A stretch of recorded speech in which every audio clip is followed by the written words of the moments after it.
Thanks for tuning in to Airstream Wheeler. Please like, subscribe, and click that notification bell. Historic Deerfield, Massachusetts, also known as Old Deerfield, was a colonial settlement that got its start over 100 years before the American Revolution of 1776. Today it exists as a functioning town where resident-occupied houses share the street with museum exhibits. A need for fertile agricultural land gave us the 1669 version of westward expansion, this time from the Boston area. To this day, the land surrounding Old Deerfield is still used for agriculture.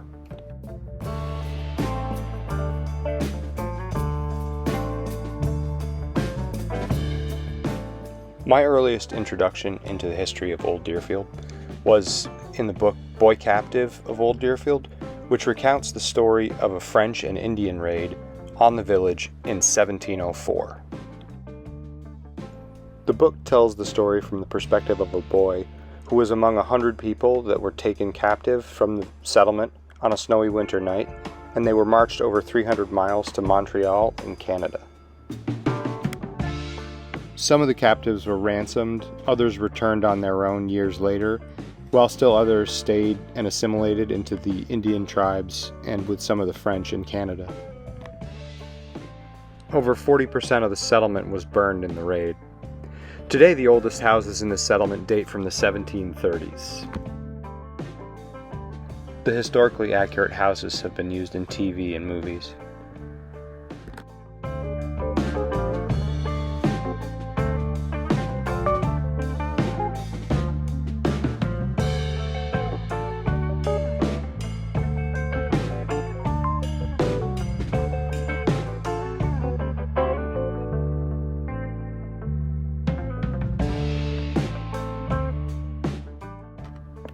There are two private schools that blend in with the historic Deerfield buildings.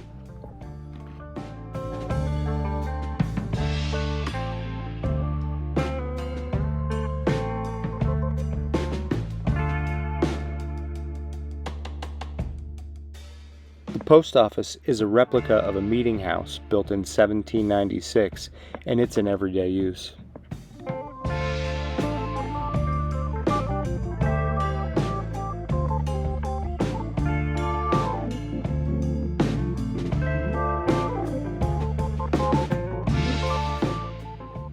Whether the buildings have modern uses or they're museum pieces, there's an immersive experience created by maintaining old construction standards, colors, and methods.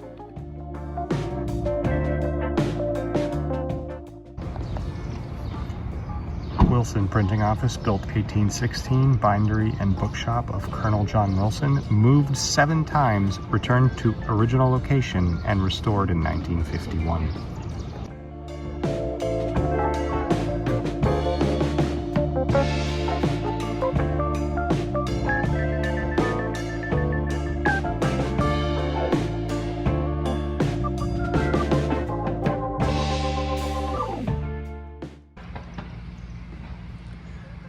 This is the Stebbins house. It's the first brick house built in Deerfield in 1799.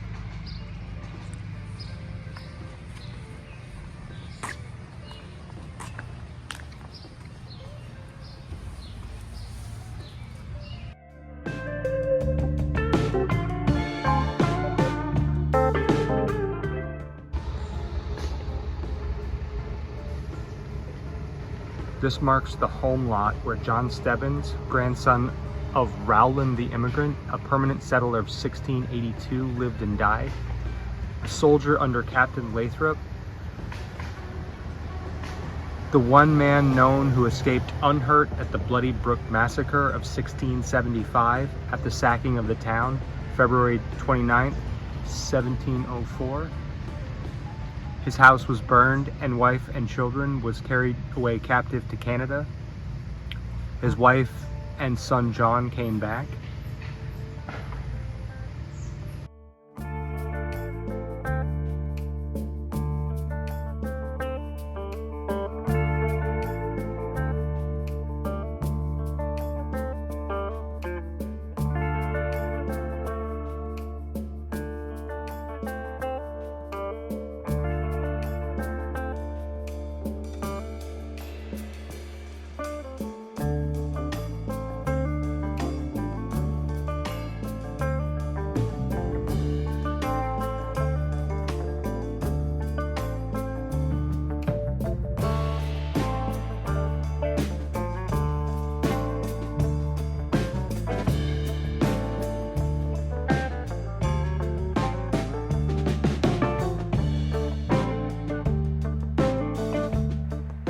Let us know with a comment below if you'd like more of this historical tour type content.